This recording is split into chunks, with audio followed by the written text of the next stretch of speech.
Muy buenos días.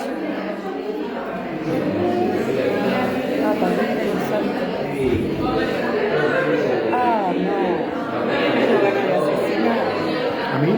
Ese. ¿Cuál? Me encanta, bien. ¿El de Chinchulín?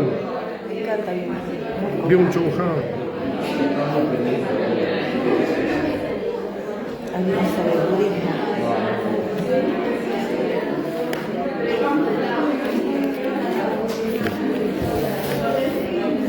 Lo que no encuentro es el programa.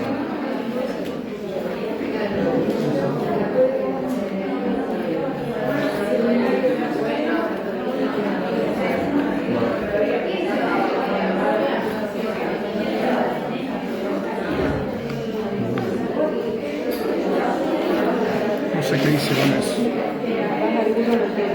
El programa estoy buscando. Bueno, sabía que estaba en algún lado. Muy buenos días, ¿cómo les va? Vi que el gremio, la semana que viene no hay clases, por paro toda la semana. Así que no tendremos clase.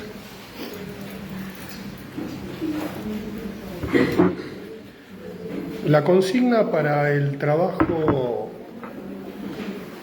de promoción la voy a publicar.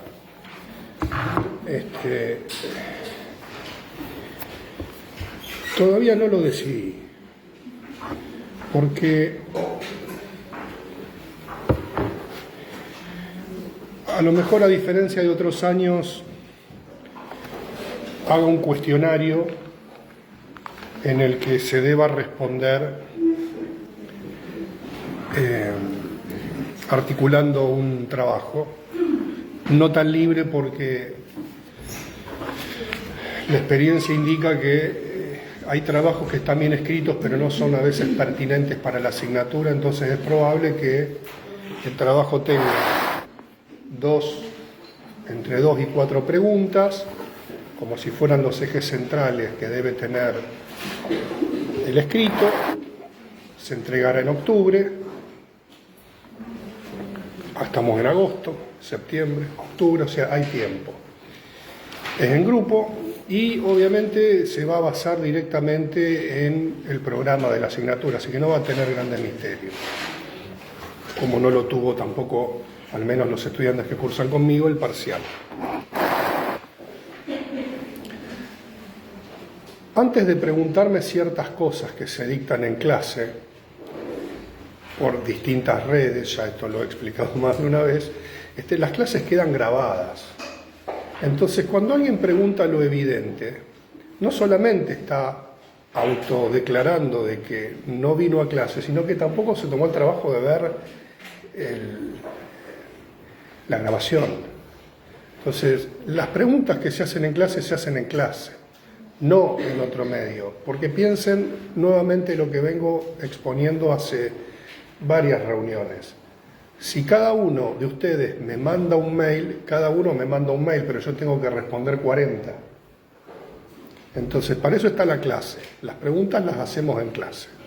Y si alguien no escuchó lo que se dijo en clase, puede ver la clase que queda grabada.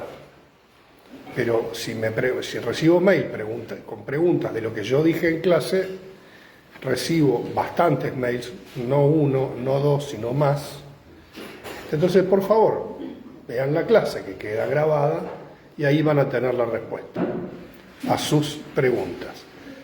Si es una pregunta teórico-conceptual que equivale a lo que tendría que ver con una duda o alguna pregunta o inquietud, bueno, es diferente, porque es un estímulo que les ha generado la asignatura de investigar, pensar sobre algunas problemáticas. Entonces, bueno, es interesante, está el horario de consulta, pero bueno, el que no puede venir al horario de consulta puede disponer de los medios técnicos, pero volver a decir lo que ya se dijo en clase, por favor, ahorrémonos todos este momento. Entonces, si no contesto esos mails, no es porque no quiero contestarlos, sino porque para eso está la clase. y está la clase grabada además. Contamos con esa tecnología post-pandemia, con una de las pocas cosas positivas que podría haber dejado esa experiencia traumatizante. Bien, dicho esto, ¿dónde dejamos la clase anterior?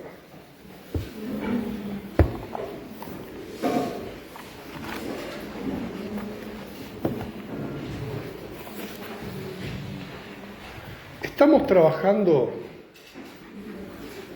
poniendo de alguna manera el epicentro de la unidad 3 en el texto de Silvia Bleichmar,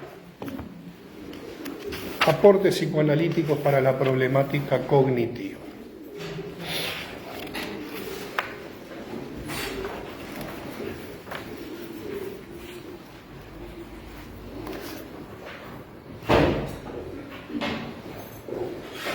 ¿Dónde habíamos dejado la clase anterior?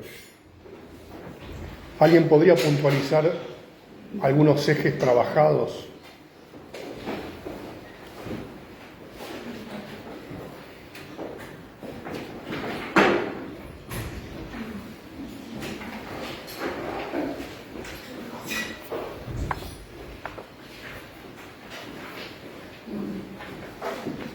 Esto es un silencio reflexivo.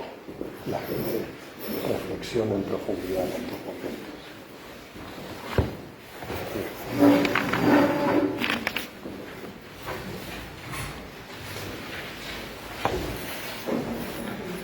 Miren que el tiempo es tirano en televisión y estos baches hay que arreglarlos con algo. Esto es film. Bueno.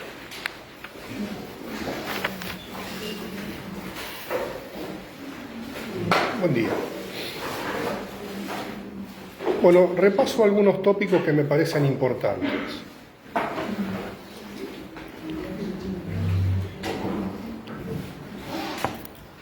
Como decía la clase anterior, todo autor que tiene la aspiración o por carácter, por añadidura, gravita en la teoría psicoanalítica, de algún modo u otro, voluntario o involuntariamente, se posiciona o se reposiciona en la historia de ese mismo campo. Y la historia es la historia de las discusiones, es la historia de las tensiones teóricas, es la historia de los quiebres. El texto Aportes psicoanalíticos para la problemática cognitiva de Bleichmar no es una excepción. Es un texto del año 93. Es una conferencia que dicta Bleichmar. Estoy repitiendo algunas cuestiones como a modo de entrada en calor. En un momento, como decía la clase anterior, de un fuerte apogeo. Me gusta la palabra apogeo.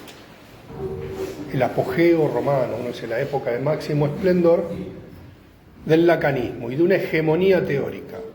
Vamos a hacer una diferencia. Una cosa es apogeo y otra es hegemonía. El apogeo es como si fuera el punto máximo de esplendor de algo.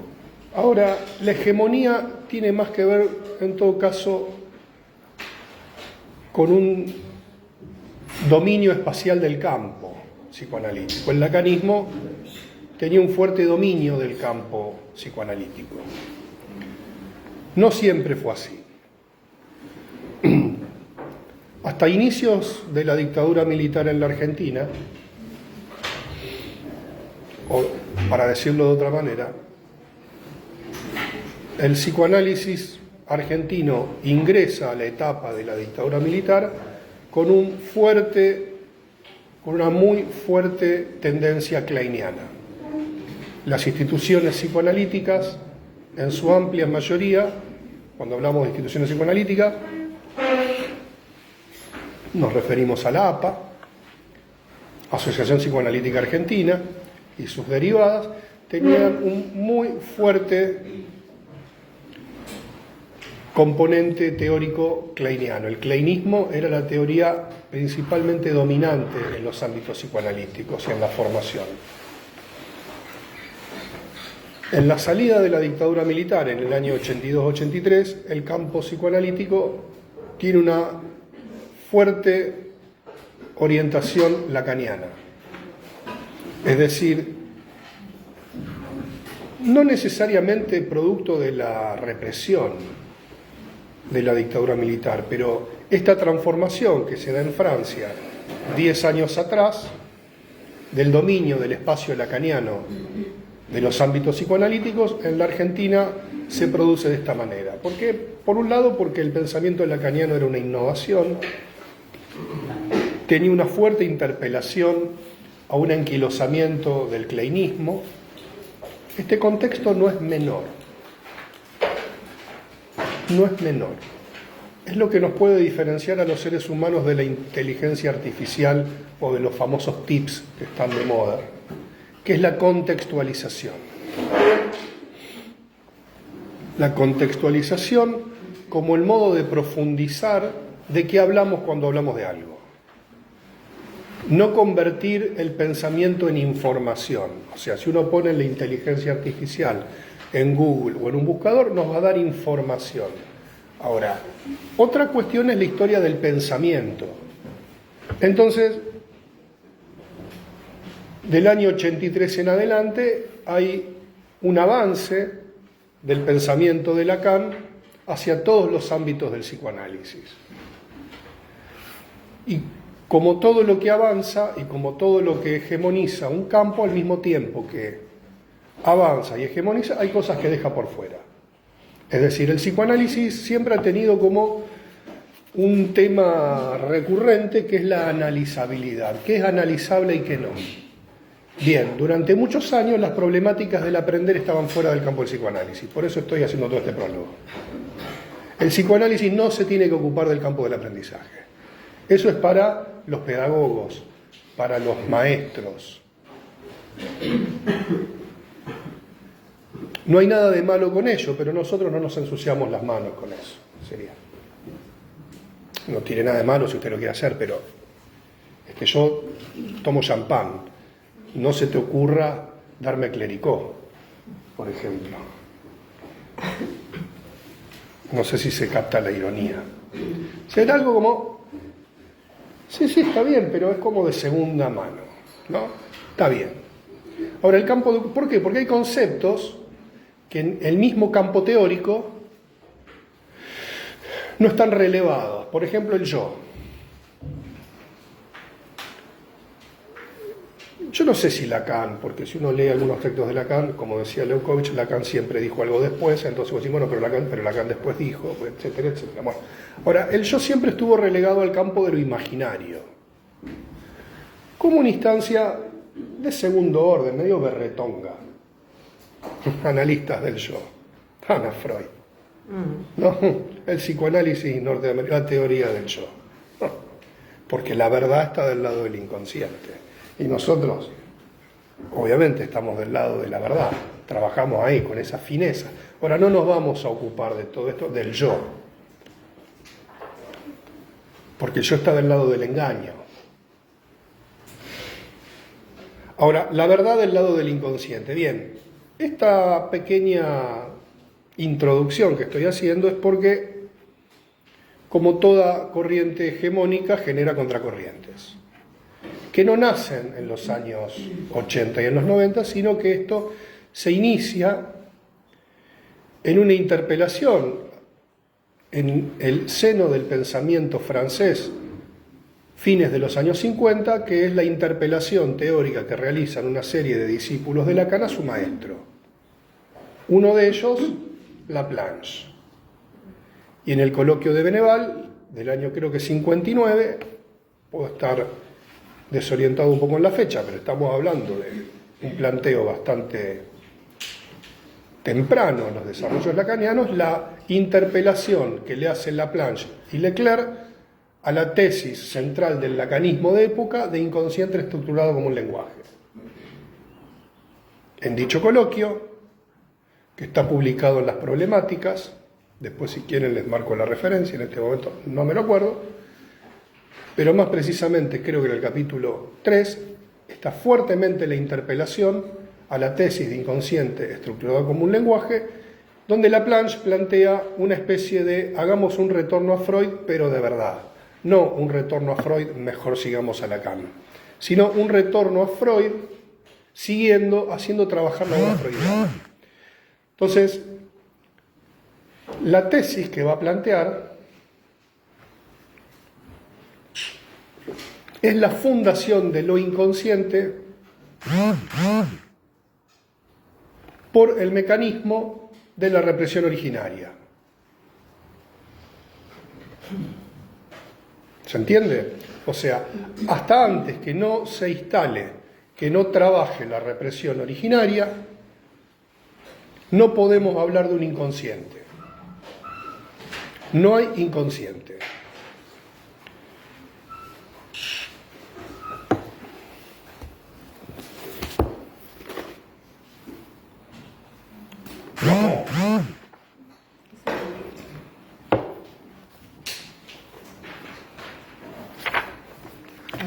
Nota sobre el niño.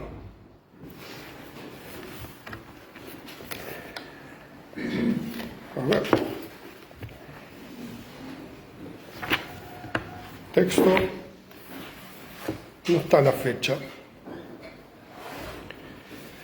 Ahora, la problemática que tenemos acá, y no estoy yéndome del tema,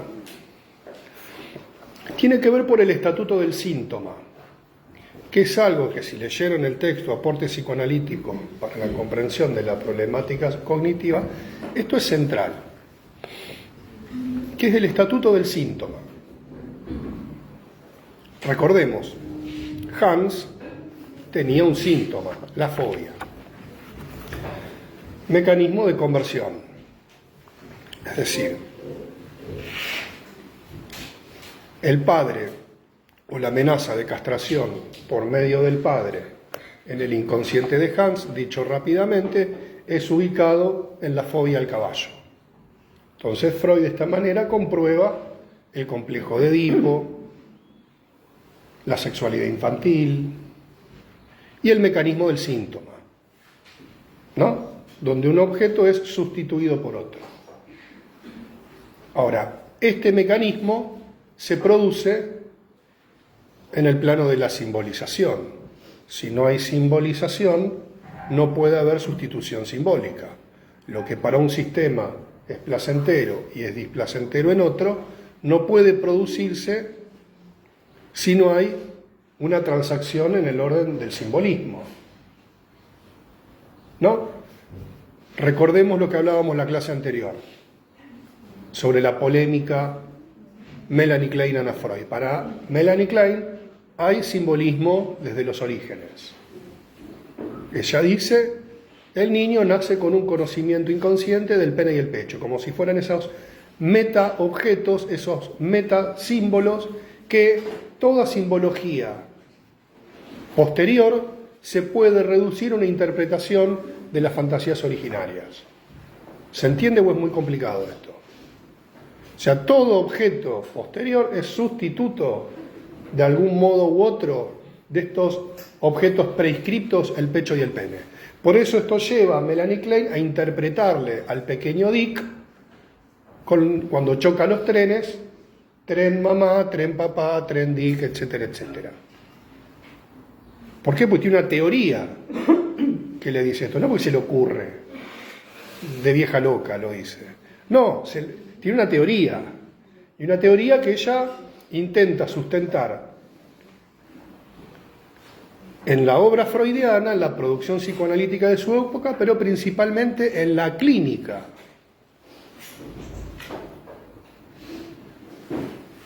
¿Se entiende? Bien.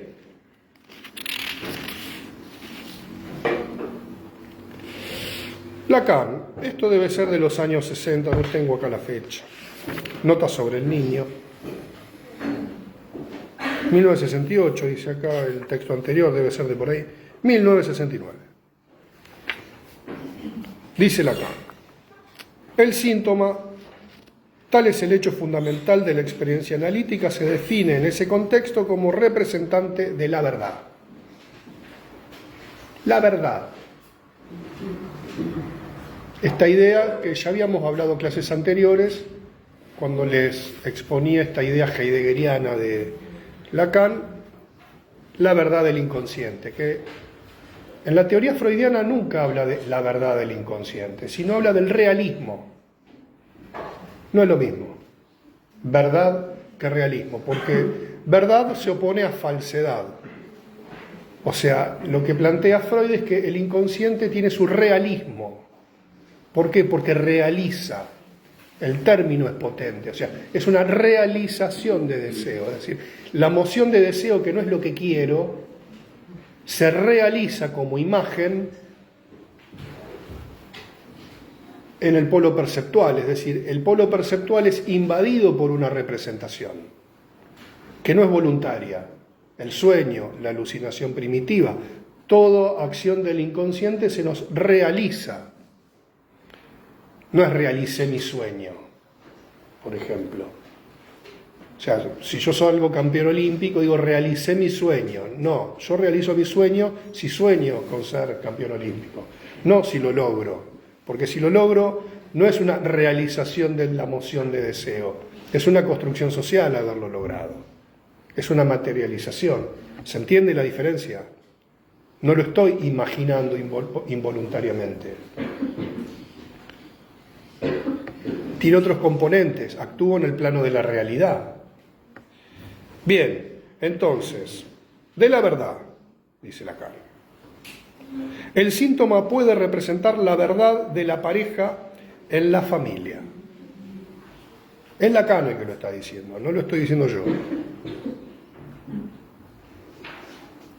En este caso más complejo, pero también el más abierto a nuestras intervenciones. La articulación se reduce mucho cuando el síntoma que llega a predominar depende de la subjetividad de la madre. En este caso, el niño está involucrado directamente como correlativo de una fantasía. Dice Lacan el llanto.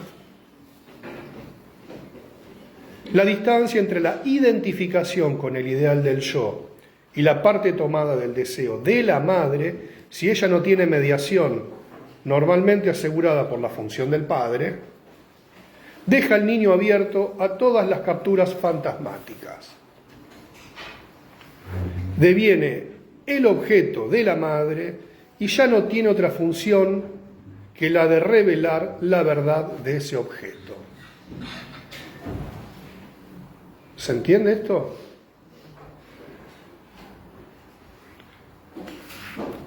Nuevamente, aquí nos encontramos con una concepción fuerte de nuestro querido genio francés. ¿Cómo funcionaba el psicoanálisis con niños hasta la fecha? Funcionaba con un esquema, por lo general kleiniano, donde todo movimiento es de adentro hacia afuera. Es decir, tenemos este componente innato de sadismo. El yo, para evitar la destrucción de los propios impulsos, proyecta hacia afuera, simboliza y alivia la ansiedad. Sería un poco el esquema a grandes rasgos generales. Pero todo movimiento es de adentro hacia afuera,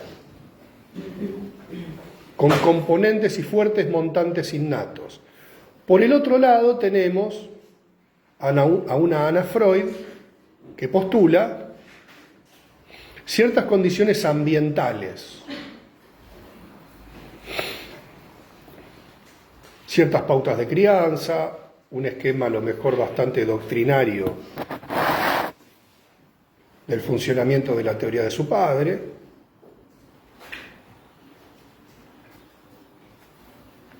También tenemos lo que se llamó el middle group, que es un grupo intermedio donde plantea las relaciones tempranas, que también derivó por un lado a prácticas cuasi etológicas, de las cuales Lacan tuvo una influencia importante.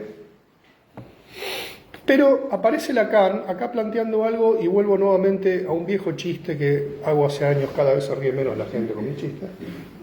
Pero tenemos el objeto, el fenómeno Ricky Martin en la obra de Lacan. Lacan un pasito para adelante, Lacan un pasito para atrás. Toda genera una sonrisa. Vamos bien, vamos bien. Yo voy a hablar de risas grabadas, como los viejos programas de humor. Y yo pero Está bien. Lacan un pasito para adelante, Lacan un pasito para atrás. Y acá empieza el quilombo. Para variar, con Lacan. ¿Por qué? Porque Lacan brillantemente va a ubicar al niño, digámoslo de manera amplia, en una trama intersubjetiva. Y esta trama intersubjetiva estará dado por una estructura deseante preexistente. Ahora, en la tesis lacaniana, deseo y discurso quedan fuertemente emparentados. ¿Cómo se traslada el deseo del otro? Por medio del discurso materno. Y un discurso fuertemente vinculado a la estructura de la lengua. Vamos a ver, por favor. Vamos a ver, porque no, tengo que salir corriendo al baño. Bueno. Entonces el síntoma que expresa el niño es la puesta en acto de la fantasmática materna. Deseo, deseo del otro. Y esto a Lacan le cierra fantástico, descorcha el champán francés.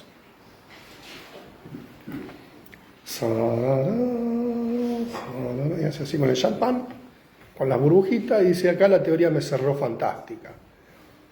Estas premisas son las bases del psicoanálisis con niños desde una perspectiva lacaniana. Sus principales referentes, Manoni y Dolto.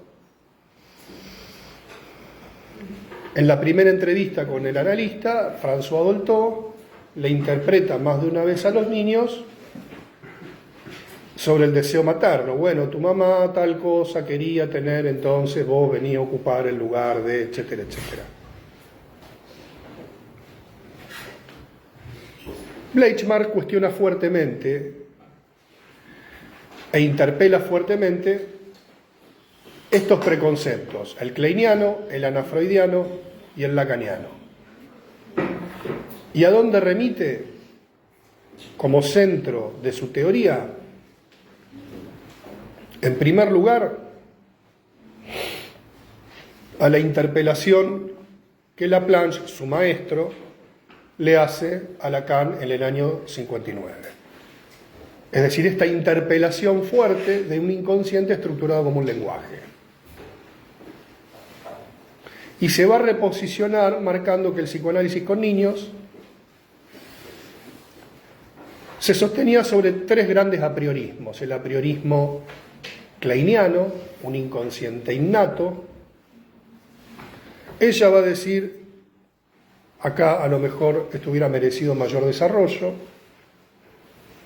Un apriorismo centrado en el yo, en un yo correlato de lo adaptativo. Y el apriorismo lacaniano, es decir, Bleichmark va a cuestionar fuertemente esta afirmación de Lacan. Porque la pregunta sería la siguiente: si el niño en el síntoma pone en acto la fantasmática materna, entonces lo que se debe estar preguntando la gente en casa es ¿dónde está el inconsciente? ¿O de quién es?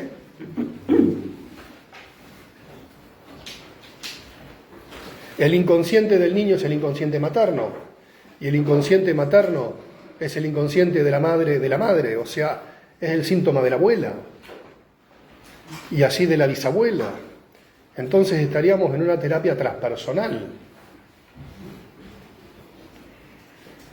Nos deberíamos remitir al inconsciente del norte de Etiopía, de donde proviene la humanidad, para recién allí poder... Bueno, esto que estoy diciendo obviamente es un sarcasmo, Pero la pregunta que se hace Leitchmar es, ¿cómo resituamos el inconsciente? O sea, ¿el inconsciente es el inconsciente materno? Bueno, ahí empieza la problemática. ¿Por qué?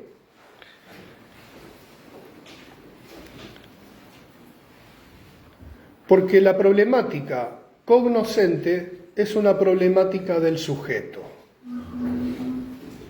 ¿Cuándo podemos decir que hay un sujeto?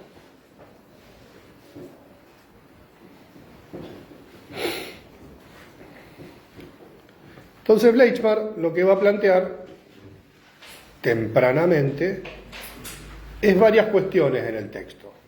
Es sobre el origen de la representación y sobre el origen del sujeto.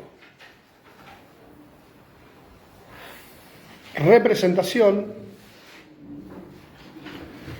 simbolización y sujeto. ¿Es lo mismo representación que simbolización? ¿Puedo simbolizar si no hay sujeto?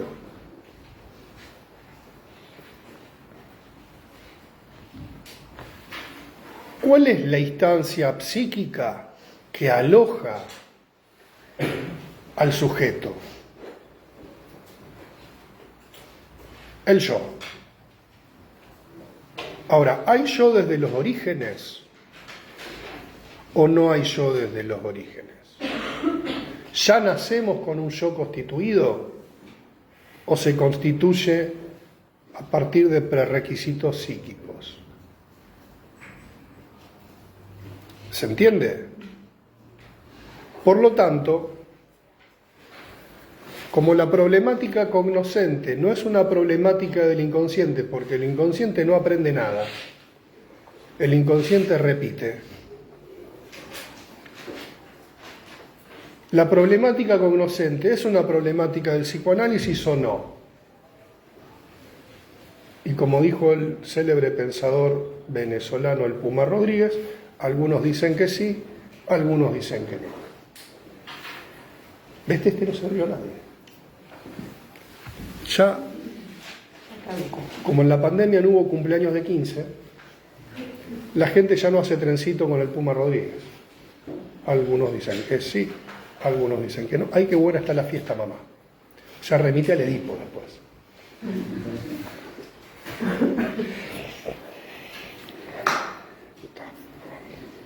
Me calmo. ¿Qué hora son? Y yo estoy diciendo estas cosas a las 9 menos 20. Entonces tenemos esta cuestión. Si los seres humanos nacemos con representaciones prescriptas o no nacemos con representaciones prescriptas. Por un lado, representación y simbolización serían lo mismo. No, tenemos que decir, no. Ahora, si la problemática cognoscente es una problemática del sujeto, ¿cuál es la instancia psíquica que va a tomar a su cargo esta función? El yo. ¿Y el yo está constituido de los orígenes y se desarrolla como quien riega una plantita? No.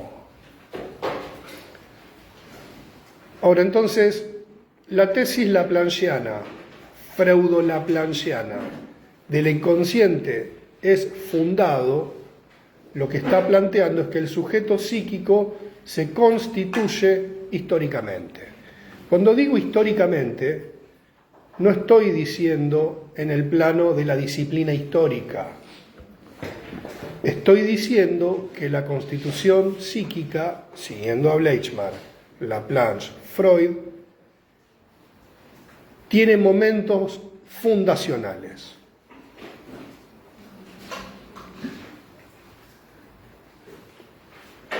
Valga el ejemplo absolutamente elemental, pero uno dice la fundación de una ciudad. Bueno, antes había gente que vivía en una región, ahora vos decís se fundó una ciudad. ¿Qué quiere decir? Que vino una persona y dijo a partir de ahora este grupo de cosas se llama Rosario. Iba a tener una intendencia, iba a tener una iglesia, iba a tener un una plaza central, es decir, se ordena a partir de un acto fundacional. ¿Se entiende? El ejemplo ya sé que es bastante simplón, pero cuando algo es fundado no es solamente haberle puesto un nombre, sino que pasa a tener un funcionamiento diferente al que estaba previamente.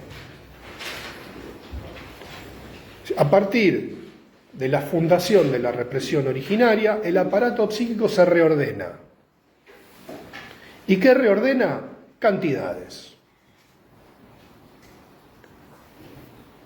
¿Qué dice Freud en los textos más metapsicológicos?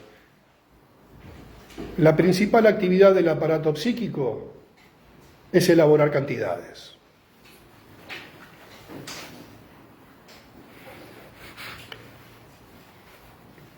A diferencia de lo que sucede en otras teorías psicológicas, las cantidades para el aparato psíquico son inevacuables. Aunque las evacúe, las regenera posteriormente. Entonces, ¿cuál es el mecanismo por excelencia? La evacuación. Larga hacia afuera, ¿no? Una cantidad se descarga. ¿Y por dónde se descarga? Por el cuerpo. Esta es la tesis posterior que elabora Freud con la pulsión de muerte. Pura evacuación, evacuación sin resto, como pueden haber escuchado por allí. Ahora, cuando nos remitimos a los orígenes del aparato psíquico, desde el texto que vemos acá, aportes psicoanalíticos para la problemática cognitiva, lo que Bleichmar va a reafirmar, reposicionándose en la historia del psicoanálisis, primero, no hay un yo desde los orígenes, al menos no hay un yo narcisista.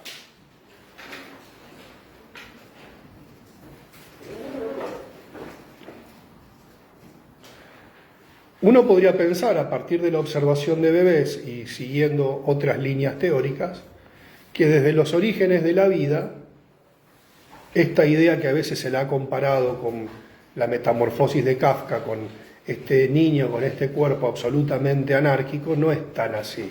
Hay una tendencia a la integración. Si hay un sostén lo suficientemente bueno, diría Winnicott. Es decir, en el plano de esta interacción primaria, no podemos pensar de este cuerpo absolutamente fragmentado. Esta idea es una idea, Winnicott dice, hay una no integración, que no es lo mismo que desintegración. Porque para que el cuerpo esté desintegrado tuvo que haber un cuerpo que se desintegró. Dice, en todo caso hay una no integración. Ahora, independiente de esto, la misma interacción con el otro humano ya predispone a un trabajo de integración, aunque no haya un yo lo suficientemente constituido, o al menos no hay un yo constituido en términos narcisísticos. El yo humano es un yo narcisista, o narcisísticamente constituido. No es que somos todos narcisistas. Bueno, de alguna manera sí, pero bueno, ese es otro debate. Es decir, el yo no coincide exactamente con la unidad biológica. Es una característica del yo humano. Si no, no podríamos integrar masas, por ejemplo. Bueno, nos estaríamos yendo para otro lado. Ahora, ¿qué dice Bleichmar al respecto? No nacemos con un yo constituido. Primer premisa. Ahora bien, en esto se diferencia de Klein. Para Klein ya nacemos con todas las aplicaciones cargadas. Hay yo, hay defensa, está todo. Por lo tanto, para Klein, diferencia con Anna Freud, diferencia con Bleichmar. Ahora, si no hay yo desde los orígenes, entonces tampoco podemos decir que hay sujeto. ¿Qué sería el sujeto? El sujeto es aquel que se puede emplazar en el plano de la enunciación a sí mismo diferenciado del contexto, es decir, yo. ¿Qué implica decir yo?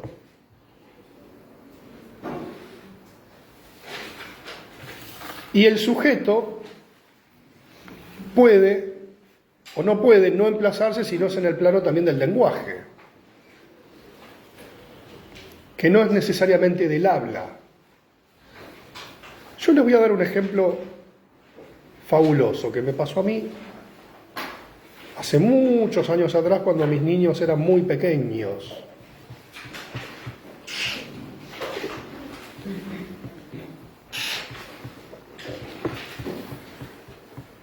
Yo tengo 2 hijos, se llevan 3 años y medio entre sí. Un día, el más pequeño de ellos tenía 8 o 9 meses, se enferma. Viene el médico, lo revisa, estaba todo caiducho. Son esas enfermedades que suelen tener los niños en el 8º o 9º mes, que empiezan a enfermarse mucho, porque su sistema inmunológico deja de depender del sistema inmunológico materno a partir de la lactancia. Entonces, por lo general, debuta con una enfermedad, una angina. Bien, entonces el pibe no se enfermaba nunca, se enferma, hace una fiebre alta, mamá y papá se asustan, llaman al médico, viene el médico, lo revisa, que esto, que lo otro, bien, perfecto. Y como premio a su buen comportamiento y colaboración con el médico, generosamente el doctor le regala el bajalengua, el palito de madera, el bajalengua, bueno. Y él lo tenía en la mano, así, lo tenía en la mano. Y el hermano, más grande, intenta arrebatárselo. Cuando se lo quiere arrebatar, hace, le saca y le hace un gesto de hostilidad al hermano. Es mío, dijo. Ahí hay un yo.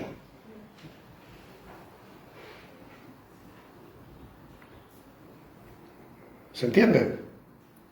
Ahí hay un yo. Inicial, pero si no hubiese un yo, no podría decir este objeto, el otro me lo quiere sacar, lo tengo que defender. Hay una acción del yo, pero estamos en un 9º mes, no hay un chico que habla. Aunque no hable espontáneamente, diría Winnicott, que no es tan espontáneamente, el niño toma la dimensión de que integra un esquema relacional. ¿Qué pasaría si se lo saca de la mano, el chiquito no reacciona y de repente se pone a los gritos, hace un berrinche, no pelea? Hay una edad donde los bebés, a partir del 8º mes, se ponen un poco violentos y rock and roll, muerden, agarran, se ponen medio dañinos, si se quiere, ¿no? Bueno, ahí empieza a haber un yo, en la medida que hay una agresividad dirigida hacia algo. Entonces viene el nene, empieza a jugar con la mamá, como que, y la muerde. Además le salen los 2 tramontinas de acá y te hace ver las estrellas la criatura. Bueno, ahí hay un yo que ya se diferencia. Tempranamente vemos una actividad yoica precoz. Por ejemplo, sale la mamá o el papá a tirar la basura y el bebé llora. Arma un berrinche, es otro llanto. Lo dejó de ver, desapareció. Vuelve, sonríe. Juega a desaparecer y aparecer. Comenzamos a ver una actividad yoica. Es decir, las cantidades no van directamente al polo perceptual y son atrapadas por una red simbólica, el proceso secundario. ¿Qué pasa si esto no pasa? Si lo que vemos es como una descarga o no hace nada. Bueno, la actividad yoica es más temprana de lo que Freud preveía. Ahora, depende de la relación con el entorno. Vamos a un ejemplo que le encantaba contar a Fernando Ulloa y lo hacía de una manera muy cómica. Tempranamente uno ve al bebé en el baby sitter, por ejemplo, esa especie de camita, sillita que sentamos a los bebés y que se amaca un poco. Entonces una criaturita chiquitito, tendrá 1 mes, 2 meses, 3 meses, mira su manito. Y empieza a hacer así con su manito. Y la mira y desaparece, y la vuelve a ver, o con el chupete, lo mira. Va y viene. Y se calma. Es decir, estamos en una etapa muy temprana de la vida, que implica que la emoción, digamos que el instinto y la emoción pulsional no están claramente diferenciadas. Tiene hambre, llora, viene la mamá, le da la teta, se duerme, está en ese ciclo.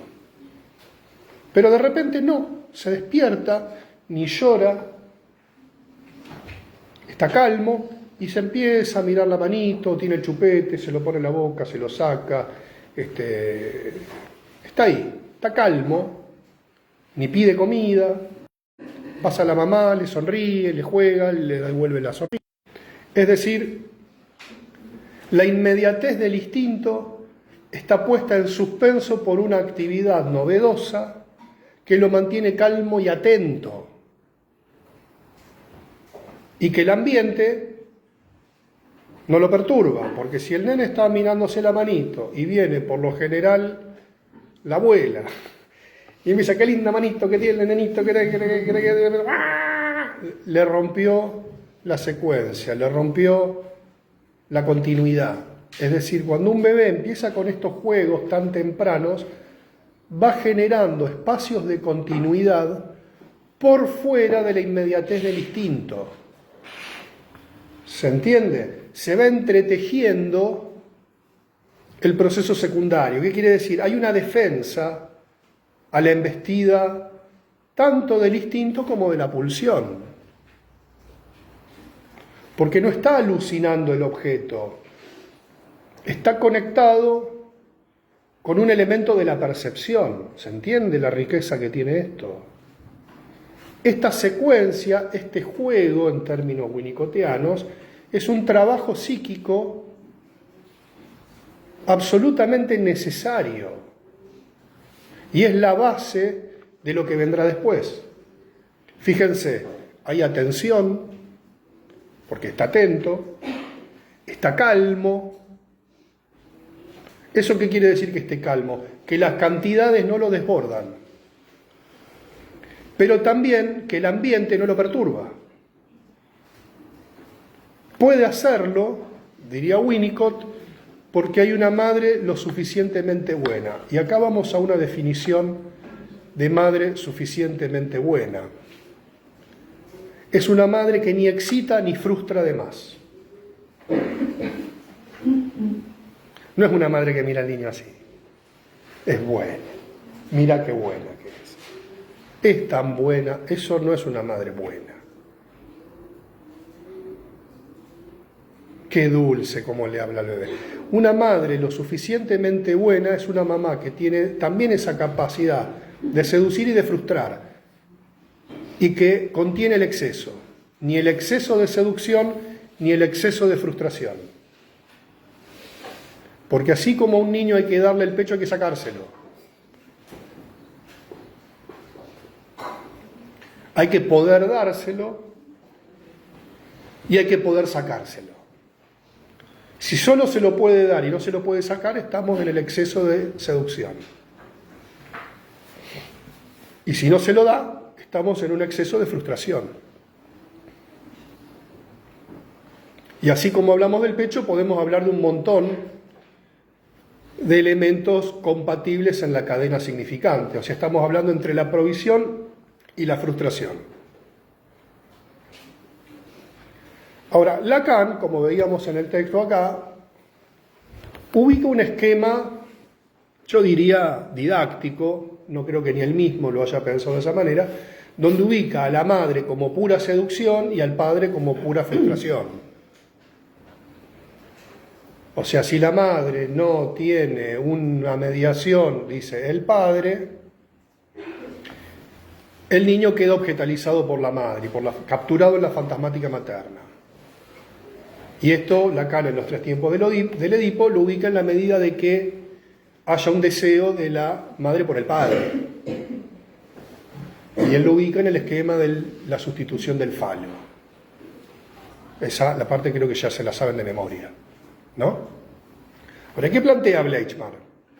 Bleichmar va a plantear que el inconsciente entonces es fundado, no es la fantasmática materna en una transcripción directa.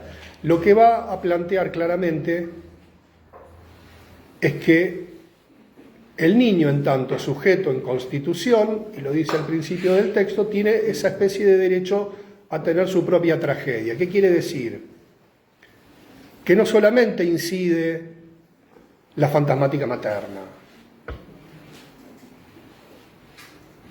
y que en todo caso la fantasmática materna lo que puede generar, en la medida de que no encuentra ningún impas, ninguna mediación, es precisamente que el niño no se constituya, en la medida de que es invadido.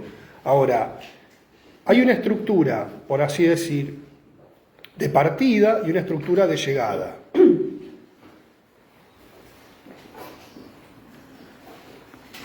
Si nos avenimos al proyecto de psicología para neurólogos, texto que Bleichmar va a tomar con mucha seriedad, no tanto en este texto, pero en un conjunto, en una red de textos de sostén, de lo que plantea aquí, por ejemplo, en la fundación de lo inconsciente, especialmente en la prólogo, introducción y capítulo 1, va a plantear que para un aparato psíquico, en su instancia inicial,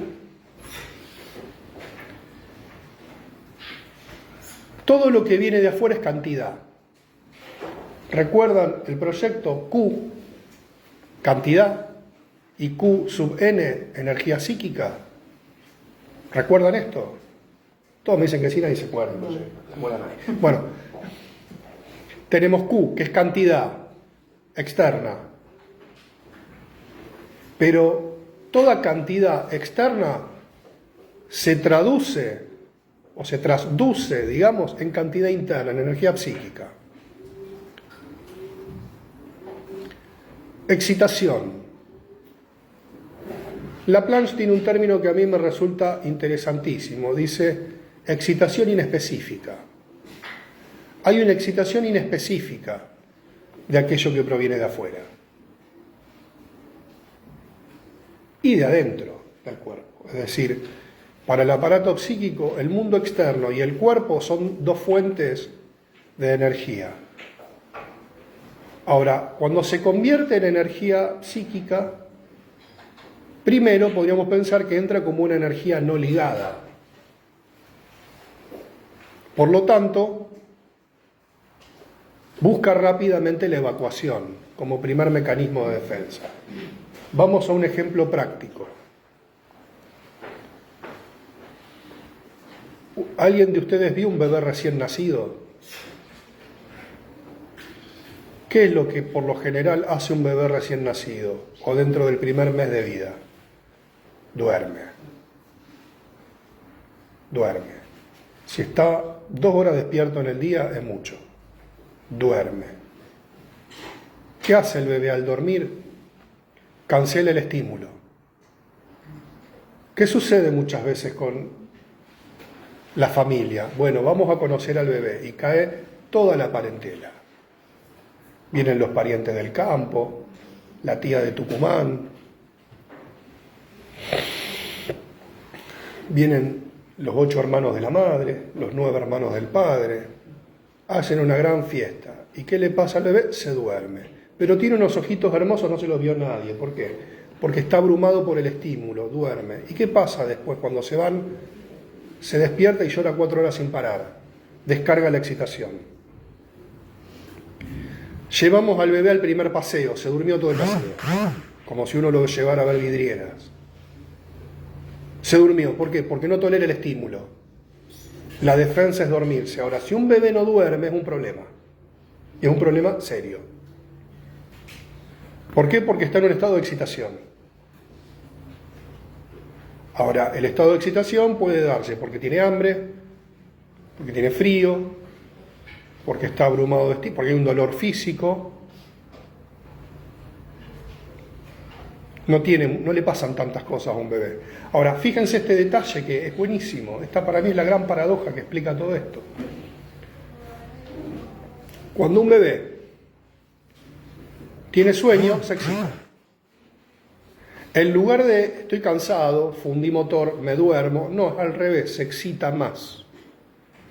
Es decir, el acto de podernos dormir es una acción muy compleja porque requiere de condiciones. Entonces, un bebé se excita y no se duerme porque está cansado, se excita más. Y ese aparato psíquico entra en descarga y eso se convierte en dolor. Es un trastorno del primer trimestre, el insomnio. Entonces, a veces un bebé no se duerme porque está sobreexcitado. Y a veces la misma sobreexcitación se le da el pecho materno. ¿Se entiende? Entonces, habíamos hablado de los movimientos chupetistas y antichupetistas que se agarran a piedrazos en las esquinas, en donde un bebé, por ejemplo, toma el pecho. Termina de tomar y la madre dice se quedó con hambre y aparece la madre culposa y lo pasa de una teta a la otra y después le prepara 3 mamaderas y el bebé tiene 2 meses y toma de un pecho, del otro y 2 mamaderas. Y después adquiere cólicos y no duerme y está sobreexcitado y la madre se siente más culposa, el padre no entiende lo que pasa, entonces le dan más cosas. Entramos en una retroalimentación positiva que sale mal. Ahora fíjense lo que ha pasado, que el bebé termina de tomar la teta, sigue queriendo tomar y uno agarra y le pone el chupete. Pone el chupete, lo mece un poquito, lo acuna con los brazos, se duerme, bajo la excitación, mediante una descarga, que es el chupete. ¿Se entiende? ¿Cómo empiezan muchos trastornos psiquiátricos? La persona no duerme. Lleva 2 días deambulando la noche, caminando, diciendo cosas raras, o con preocupaciones extremas, con pensamientos que lo invaden. Este fenómeno es fuertemente cuantitativo. ¿Qué quiere decir? ¿Qué hace el aparato psíquico? Administra cantidades. ¿Y cómo administra cantidades? Por medio de instancias. Si las instancias no están constituidas, lo que vemos es un movimiento de descarga. Esta primera acción humana del otro humano, al mismo tiempo que introduce cantidades de un orden inédito en el aparato mental, también ejerce las funciones de ligazón y de sostén.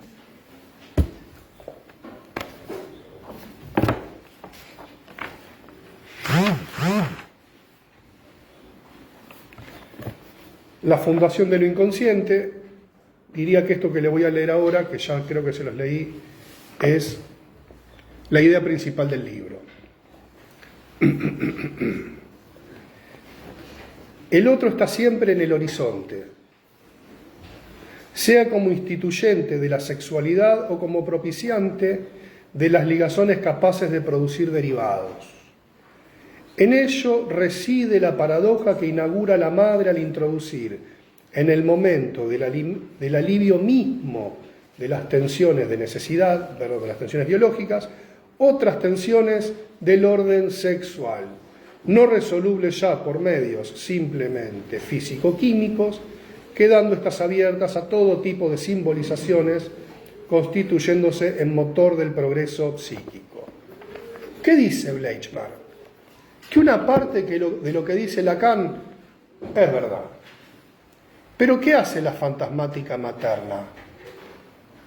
Es el modo con el cual la madre pulsa desde su sexualidad e introduce en el niño excitaciones.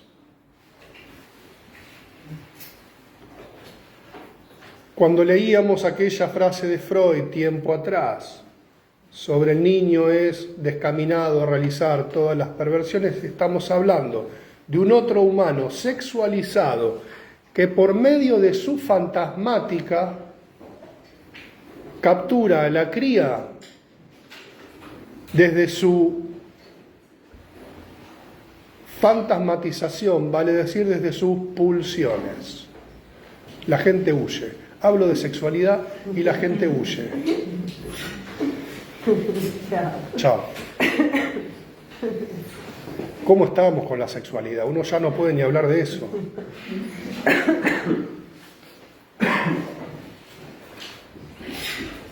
Yo también, Miriam, hablo de sexualidad y me ruborizo todo. Mira, se me puso roja la barba. Mira.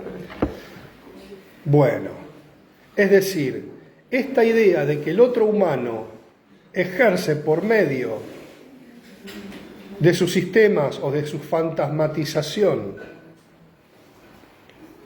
una implantación de la sexualidad en la cría humana es lo que Laplan llamará la teoría de la seducción. Ahora, esto viene del inconsciente materno, o sea, lo que diría Bleichmar, le diría a Lacan, no es que es la función paterna. Estamos hablando de una madre con un inconsciente constituido. Si la madre no tiene inconsciente, no tiene represión, la segunda cita que leíamos tiempo atrás de Freud, es decir, la madre toma como sustituto de objeto de placer. ¿Qué quiere decir? Hay una madre con un inconsciente que no busca una satisfacción directa. Entonces, ¿de qué estamos hablando? De aquellas primeras instancias que hacen una primera estabilización del aparato. Si no hay una estabilización del aparato, no puede haber trabajo psíquico que impulse al progreso de la distancia psíquica. Lo que hay es una intoxicación de cantidades. Lo que planteaba Klein. Si tenemos una hipertrofia, dice Klein, de ansiedad, cuando ella habla de ansiedad está hablando de fantasmática, se detiene el desarrollo psíquico. Por lo tanto, si el aparato psíquico se ve impedido de desarrollarse, la simbolización cada vez está más lejana, o es una simbolización distorsiva. Entonces nos habíamos hecho esta pregunta. No estamos hablando aún de simbolización, estamos hablando de representación. Y la representación implica un pensamiento sin sujeto. Es decir, estas cantidades que circulan son anteriores a que exista un sujeto psíquico constituido. Es anterior. Se producen en un tiempo anterior que haya un yo lo suficientemente sólido como para poder acaparar esta experiencia. Y Bleichmar afirmará, la riqueza del psicoanálisis, a diferencia de otras teorías psicológicas, es que podemos hablar de un pensamiento sin sujeto. Porque estamos en el plano de la representación. Ahora, cuando uno ve cómo este niño le saca y no deja que el hermano se lo saque como diciendo es mío, vemos que ya hay toda una predisposición no solamente a la diferenciación de que mi cuerpo es mi cuerpo, tu cuerpo es tu cuerpo, yo soy yo, vos sos vos, esto es mío, esto es tuyo, yo quiero este objeto, sino que ya vemos un niño emplazado en el plano del lenguaje, o con la predisposición a incluir el lenguaje. ¿Por qué? Porque puede diferenciar. Por lo tanto, el lenguaje actúa antes que el habla, porque el habla implica también un aprendizaje fonológico de las palabras, y esto de alguna manera refutaría esa teoría chomskiana de la carencia de estímulo.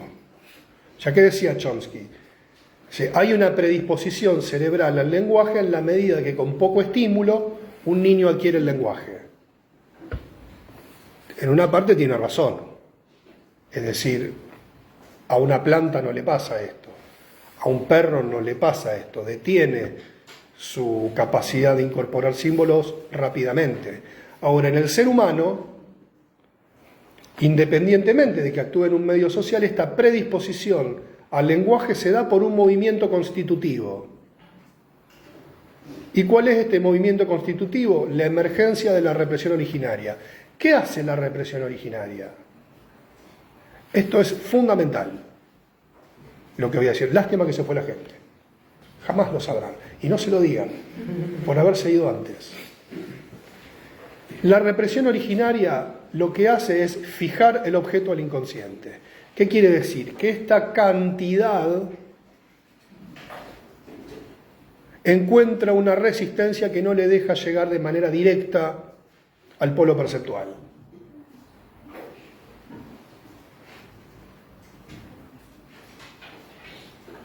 Entonces, un niño que empieza a constituir la represión originaria es un niño que empieza a interactuar en el mundo real, no está inmerso en su propia fantasmática ni en la alucinación primitiva. Porque si un niño queda atrapado en el esquema de la alucinación primitiva, todo existente es autoengendrado, no hay objeto externo.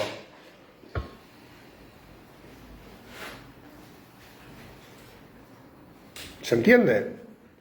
Ahora, cuando un niño empieza a poder diferenciar esto, podemos empezar a hablar que hay una predisposición al conocimiento. No podemos pensar en una predisposición al conocimiento si quedamos atrapados en el esquema de la alucinación primitiva. ¿Qué quiere decir? Todo existente es autoengendrado por la moción pulsional interna. No, hay un pecho que viene de afuera. Y así como este bajalengua es mío, el pecho es algo que tiene mi madre. ¿Se entiende? Que me lo da porque me ama. O porque siente culpa, porque es una madre judía. Es muy bueno. Es muy bueno. El famoso chiste, la diferencia entre la madre judía y la madre italiana. La madre italiana dice, si no comes, te mato. Y la madre judía dice, si no comes, me muero. Bueno, tal cual, es así, yo lo puedo certificar. Más de 30 años de análisis y sigue siendo así. La culpa mueve montañas. Bien, siguiendo con esta idea. Entonces, ¿qué hace Bleichmar cuando habla aportes psicoanalíticos para la comprensión de la problemática cognitiva? Lo primero que tenemos que pensar frente a una problemática del aprender, si estamos frente a un sujeto cognoscente. Si un niño es un niño en constitución, lo primero que nosotros tenemos que diagnosticar es si estamos en el plano de un sujeto cognoscente, es decir, que ha llevado sanamente un proceso constitutivo, o este mismo proceso constitutivo ha quedado varado en algún trabajo psíquico fallido.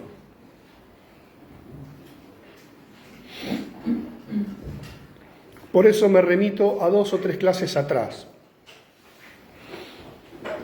Estamos en una época, y acá es donde me pongo panfletario, discúlpenme, donde las ideologías comienzan a reemplazar a las teorías. Entonces, si yo veo una situación, por ejemplo, donde hay un diagnóstico, entre comillas, de espectro autista, desde mi punto de vista,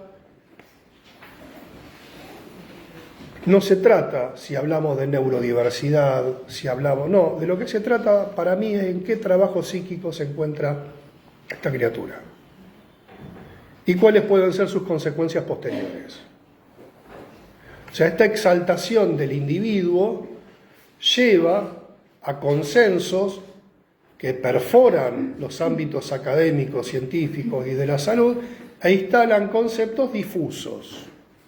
Entonces, yo no estoy en contra de que alguien por estar en una situación puntual se lo discrimine, se lo segregue, se lo maltrate, se lo hospitalice, se generen prácticas cruentas a partir de esto.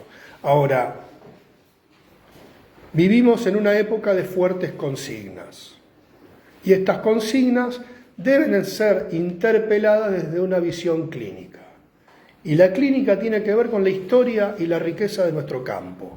Estamos renunciando con demasiada facilidad en nombre de crueldades pretéritas que existieron, pero estamos tirando al bebé con el agua de la bañera. Hay que volver a discutir clínica. porque las discusiones ideológicas son discusiones morales. Entonces, hoy en día convivimos con una fuerte tendencia con él, sí, ahora, pero discutamos el caso. No, porque tiene diagnóstico de ADD, entonces, bueno, está bien, podemos discutir que el diagnóstico a lo mejor es errado, pero ¿en qué trabajo psíquico se encuentra esta criatura? ¿Qué grado de sufrimiento psíquico tiene? Tiene derecho a ir a una escuela común, entonces vamos a integrarlo. Sí, pero a veces la integración termina siendo más cruenta. Está bien, la ley habla de diversidad e integración. Bueno, pero ¿qué grado de sufrimiento conlleva esto? Y está bien hecho. Como me diga que supervisaba un caso conmigo. La enfermerita de la escuela y esté dibujando media hora en la sala con la directora, pasan a buscar y se lo llevan. Eso era la integración. Eso no es integración. Es discriminación encubierta. Bien, entonces por eso me parece que el texto que plantea Bleichmar, porque son categorías que menciona, vuelve a hablar de diagnóstico, pero no diagnóstico en el sentido más ortodoxo de la psiquiatría clásica, que tampoco la psiquiatría hoy se maneja con esos conceptos, gracias a Dios, si existe. No podemos trabajar si no tenemos una hipótesis del funcionamiento del aparato psíquico. No es solamente flujo discursivo e interpretación. No, tenemos que pensar, ¿hay un inconsciente fundado o no hay un inconsciente fundado? Obviamente desde esta teoría. Puede haber otras. Pero desde el texto de Bleichmar, esto es un diagnóstico diferencial. No es lo mismo trabajar o pensar una situación con un sujeto constituido, vale decir, con una división del aparato inconsciente, preconsciente, consciente, esquema clásico, así no hay una división. No es lo mismo, porque el acceso a la simbolización es otro. En la próxima clase vamos a profundizar las categorías de síntoma y trastorno.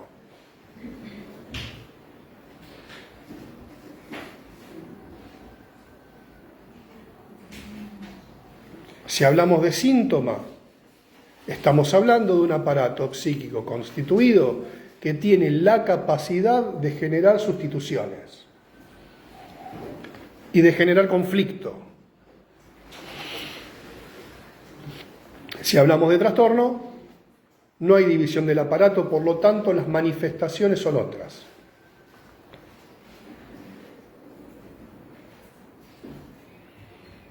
Yo creo que Bleichmar nunca desarrolló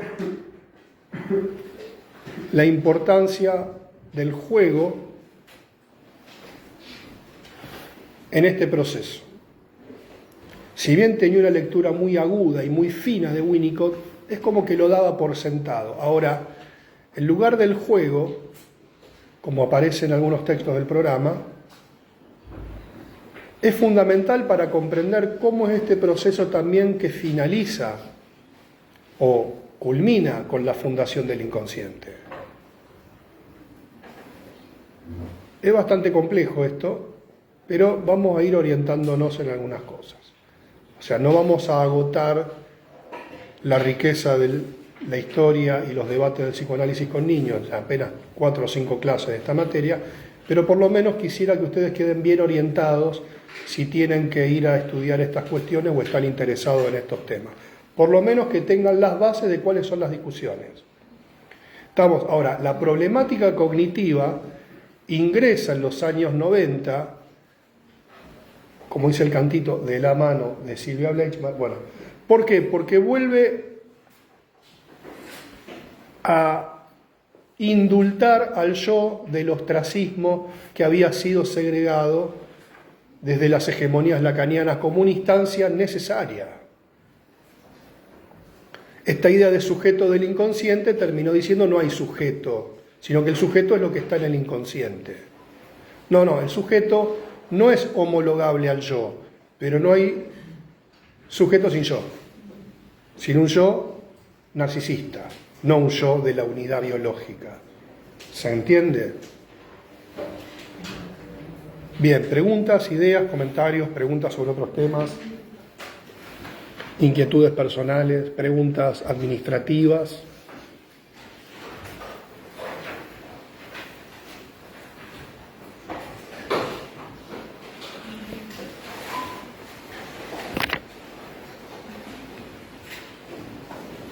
Están esperando que yo mire para abajo para hacer una estampida masiva de fuga. Dejen antes la asistencia. La hoja de asistencia con la gente que vino, no los que no vinieron. O hay fantasmas, Yo creo que sí. pero muchos. Bueno, dejamos aquí.